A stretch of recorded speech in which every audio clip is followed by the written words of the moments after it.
بسم اللہ الرحمن الرحیم۔ سورۃ بنی اسرائیل کی آیت نمبر 85 میں اللہ پاک نے روح کے بارے میں ارشاد فرمایا ہے۔ اللہ تعالیٰ ارشاد فرماتا ہے وَيَسْأَلُونَكَ عَنِ الرُّوحِ، اے میرے پیارے حبیب علیہ الصلوۃ والسلام، یہ لوگ روح کے بارے میں آپ سے سوال کرتے ہیں کہ روح کیا ہے۔ بخاری شریف کی حدیث پاک کے مطابق مشرکین مکہ کے سوال کے موقع پر اللہ پاک نے یہ آیت مبارکہ نازل فرمائی تھی کہ مکے کے مشرکوں نے حضور علیہ الصلوۃ والسلام کے سامنے روح کے بارے میں سوال کیا، اور ترمذی شریف کی حدیث پاک کے مطابق مدینہ شریف کے اندر یہودیوں نے نبی پاک علیہ الصلوۃ والسلام کے سامنے روح کے بارے میں سوال کیا کہ روح کیا ہے۔ تو اس آیت مبارکہ کے نزول کے بارے میں دو روایتیں ہیں۔ تو اللہ پاک کی ذات بابرکات نے ان کے سوال کرنے کے موقع پر حضرت سیدنا جبرائیل علیہ الصلوۃ والسلام کو یہ آیت مبارکہ دے کر بھیجا۔ اللہ پاک نے فرمایا قُلِ الرُّوحُ مِنْ أَمْرِ رَبِّي، اے میرے پیارے حبیب علیہ السلام آپ ان کو ارشاد فرما دیں کہ روح میرے رب کے امر سے ایک چیز ہے، میرے رب کا حکم ہے، میرے رب کا امر ہے۔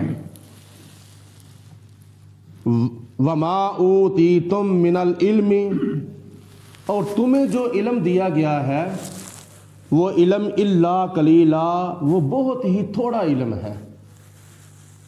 حضرت سیدنا آدم علیہ الصلوۃ والسلام کے جسم کے اندر اللہ پاک نے اپنی روح پھونکی تھی، وَنَفَخْتُ فِيهِ مِن رُوحِي، تو جب آدم علیہ الصلوۃ والسلام کے جسم مبارک کے اندر اللہ پاک نے اس طرح پھونک مار کے روح پھونکی تو جناب آدم علیہ الصلوۃ والسلام کا جسم حرکت کرنے لگ گیا، آنکھیں دیکھنے لگ گئی، کان سننے لگ گئے، زبان بولنے لگ گئی، پاؤں چلنے لگ گئے۔ یہ ہے روح۔ اور مخلوق کو خدا نے فرمایا کہ تمہیں روح کے بارے میں علم جو دیا گیا ہے وہ بہت ہی تھوڑا ہے، یعنی اللہ پاک نے اپنے پیارے حبیب علیہ السلام کے بارے میں قرآن پاک میں فرمایا وَعَلَّمَكَ مَا لَمْ تَكُنْ تَعْلَمْ، اے میرے رسول ہم نے تمہیں وہ باتوں کا علم سکھا دیا ہے جو آپ نہیں جانتے تھے۔ وَقَانَ فَضْلُ اللَّهِ عَلَيْكَ عَظِيمًا، اور اللہ پاک کی طرف سے علم آپ کو عطا ہونا یہ اللہ کا آپ کے اوپر فضل نہیں بلکہ فضل عظیم ہے۔ ایک بزرگ فرماتے ہیں کہ تمام اولیاء کا جو علم ہے وہ اللہ تعالیٰ کے نبیوں کے سامنے ایسے ہے جیسے 7 سمندروں کے سامنے ایک پانی کا قطرہ ہوتا ہے۔ سارے ولیوں کا جو علم ہے وہ نبیوں کے علم کے سامنے ایسے سمجھو کہ جیسے 7 سمندروں کے سامنے ایک پانی کا قطرہ ہے۔ اور تمام ولیوں کا علم تمام نبیوں کا جو علم ہے وہ نبی کریم علیہ الصلوۃ والسلام کے علم کے سامنے ایسے سمجھو کہ جیسے 7 سمندروں کے سامنے ایک پانی کا قطرہ ہے۔ اور اللہ پاک کی ذات بابرکات کے علم کے سامنے نبی پاک علیہ الصلوۃ والسلام کا علم جو ہے وہ ایسے سمجھو کہ جیسے 7 سمندروں کے سامنے ایک پانی کا قطرہ ہے۔ اللہ پاک کی ذات بابرکات کا علم لامحدود ہے، مخلوق کا علم محدود ہے۔ اللہ پاک کا علم لامتناہی ہے اور مخلوق کا علم متناہی ہے۔ متناہی کا مطلب ہے کہ وہ علم جس کی انتہا ہے، اللہ پاک کے علم کی کوئی انتہا نہیں ہے۔ تو خدا تعالیٰ نے فرمایا کہ تمہیں علم جو دیا گیا ہے وہ بہت ہی تھوڑا ہے۔ وَلَئِن شِئْنَا لَنَذْهَبَنَّ، بالذی اوحینا الیکا، یہ بظاہر خطاب نبی پاک علیہ الصلوۃ والسلام کو ہے، لیکن اشارہ خدا کی ذات بابرکات کا امت کی طرف ہے۔ بعض اوقات ایسا ہوتا ہے کہ اللہ پاک اپنے محبوب علیہ الصلوۃ والسلام کو سمجھاتا ہے، لیکن ساری امت کے لیے اس کے اندر تعلیم ہوتی ہے۔ اللہ پاک نے فرمایا کہ اگر ہم چاہیں تو آپ سے وہ وحی واپس لے لیں، سلب کر لیں جو وحی ہم نے آپ کی طرف کی ہے۔ یہ قیامت کی طرف اشارہ ہے، کیونکہ قیامت کی نشانیوں میں سے ایک نشانی یہ بھی ہے کہ قیامت کے قریب قرآن پاک جو ہے وہ اللہ پاک سلب کر لے گا، قرآن پاک کے حروف مٹ جائیں گے، اور جن کے سینوں میں قرآن ہوگا اللہ پاک وہ بھی سلب کر لے گا۔ یہ قیامت کی نشانیوں میں سے ایک نشانی ہے۔ تو خدا کا اس طرف اشارہ ہے کہ اے میرے حبیب علیہ الصلوۃ والسلام، اگر ہم چاہتے تو قرآن پاک جو ہم نے آپ کی طرف وحی کیا ہے یہ واپس لے لیں، سلب کر لیں۔ ثم لا تجد لک بہ علینا وکیلا، تو پھر کوئی ایسا آپ شخص بھی نہ پاتے جو میری بارگاہ میں قرآن پاک واپس لوٹانے پر مطالبہ کرتا۔ تو نبی پاک علیہ السلام نے حدیث پاک میں ارشاد فرمایا ہے کہ قرآن پڑھو اس سے پہلے کہ قرآن پاک اٹھا لیا جائے، یعنی قیامت کے قریب قرآن پاک اٹھا لیا جائے گا، اس کا علم جو ہے وہ اللہ تعالیٰ واپس لے لے گا۔ الا رحمتا من ربک، سوائے آپ کی رب کی رحمت کے۔ اللہ پاک یعنی اگر تو تمہارے پاس قرآن پاک کا علم ہے تو یہ اللہ تعالیٰ کی رحمت ہے، یہ اللہ پاک کا تمہارے اوپر فضل ہے۔ ان فضلہ کان علیک کبیرا، بے شک اللہ پاک کا آپ کے اوپر بہت بڑا فضل ہے۔ ہمارے اوپر اللہ کا فضل ہے، نبی کریم علیہ الصلوۃ والسلام پر اللہ کا بہت بڑا فضل ہے۔ قل ان، اے میرے حبیب علیہ السلام آپ ارشاد فرما دو، اجتمع الانس والجن الا، اگر یہ سارے انسان اور سارے جن اس بات پر اکٹھے ہو جائیں، اجتماع کر لیں، اس بات پر متفق ہو جائیں، ان یاتو کہ لے آئیں، بمثل ھذا القرآن، اس قرآن کی طرح کوئی اور قرآن بنا کر، سارے انسان اور سارے جن اس بات پر اتفاق کر لیں کہ اس قرآن جیسا ہم قرآن اور بنا کے لے آئیں، تو اللہ پاک فرماتا ہے لا یاتون بمثلہ، قیامت آ سکتی ہے مگر اس قرآن جیسا کوئی قرآن بنا کر نہیں لا سکتا، کیونکہ یہ قرآن پاک ایسی کتاب ہے جو بے مثال کتاب ہے۔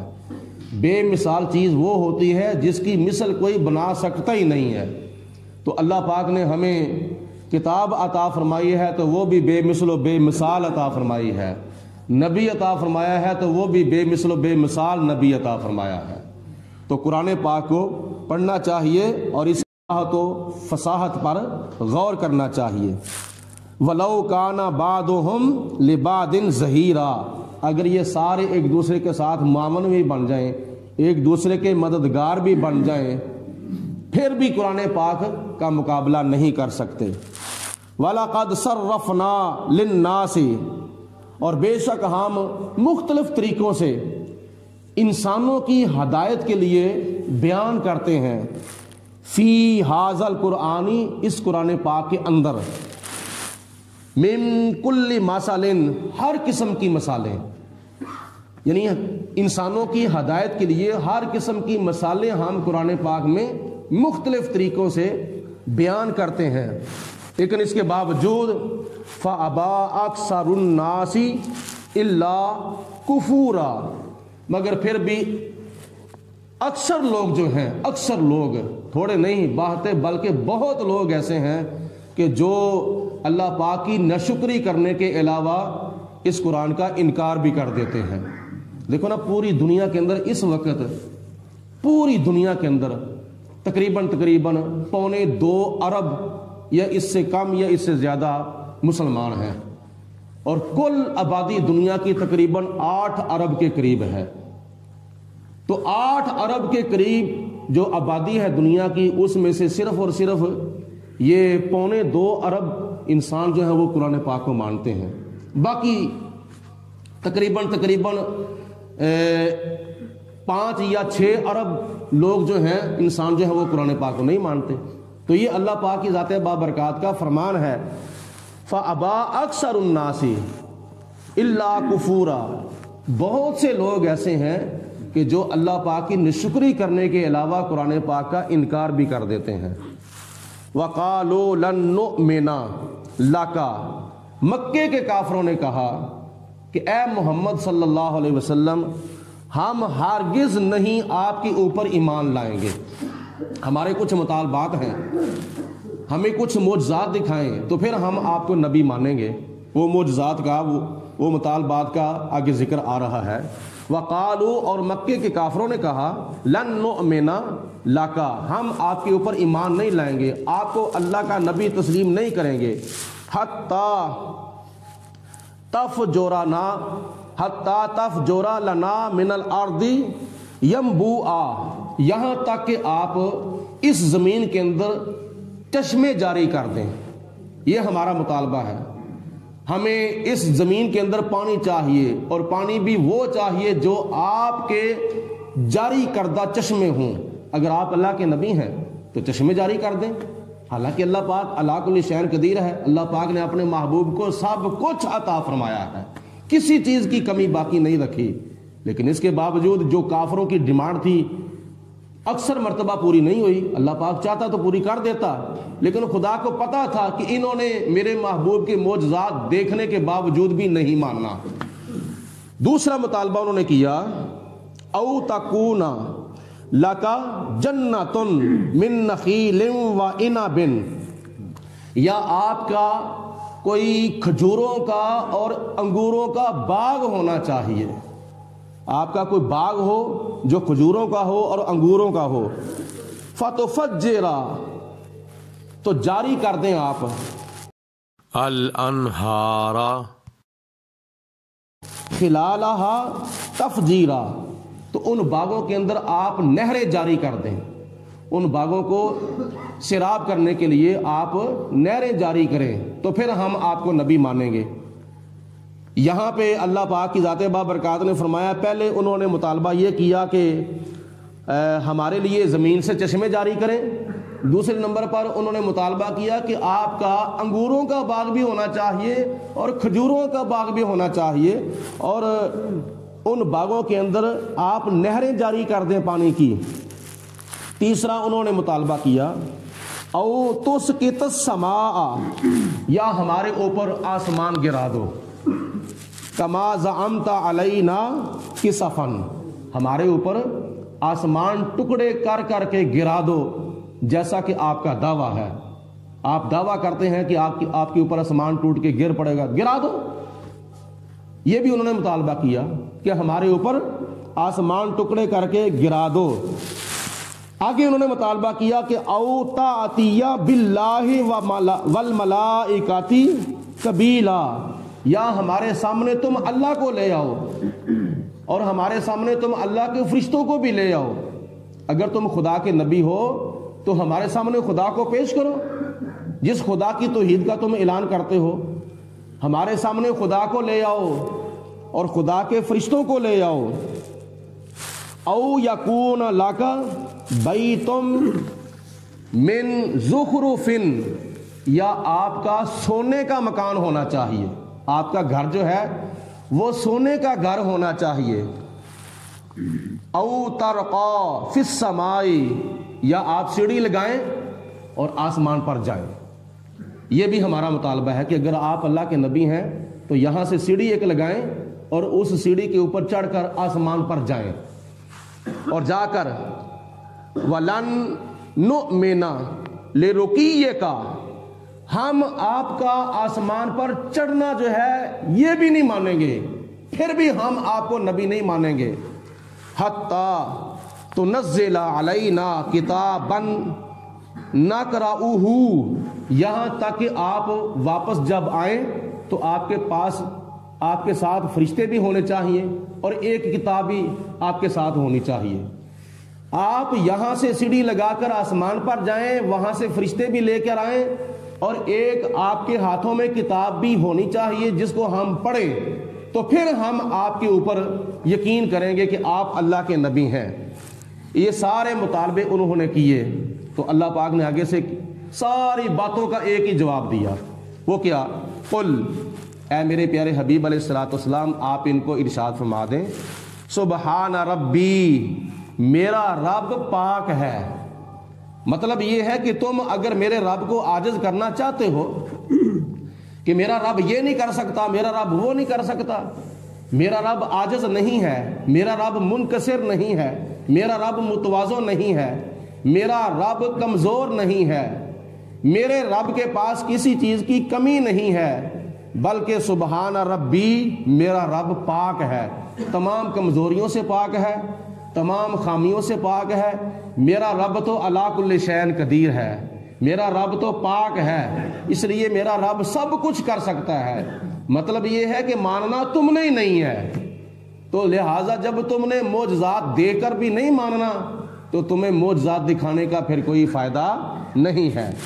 حل کنت الا بشر رسولا، ہاں میں ایک بشر ہوں اور مجھے رسول بنا کر بھیجا گیا ہے۔ مطلب یہ ہے کہ میں اللہ کی طرف سے آیا ہوں، میری ڈیوٹی صرف اور صرف یہ ہے کہ میں اللہ کا پیغام تم تک پہنچا دوں، آگے معجزات دکھانا یہ میری ذمہ داری نہیں ہے۔